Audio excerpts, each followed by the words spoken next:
So, hello guys! Andito nga po pala kami ngayon sa loob ng DIY at ayan po, nagtitingin-tingin po kami dyan kung ano po yung mga bibilhin namin. Andito nga po pala kami ngayon sa part na may mga bilihan ng gamit sa aso upang may bibilhin daw po yung aking pinsan na si Rachel na pang aso nila na si Pichi. Ayan po, nagtitingin-tingin po kami dyan.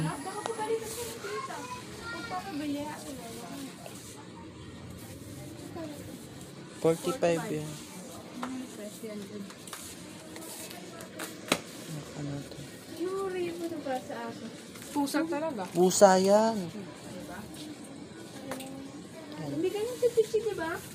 Wala sila na. Yung sirap niya. Hindi, 99 plus 45. Hindi ako kinakabahan sa'yo eh. Bakit? Baka mag-asin kita. Hindi gamitin. Hindi gamitin yan. Ito 41 ako. Ito. Guys, ano ito? Ano yung si DIY? Ang gagpo talaga. Ang dami din. Sige, yung hahagin ako sa kukurin. Huwag lang kailangan magturuan.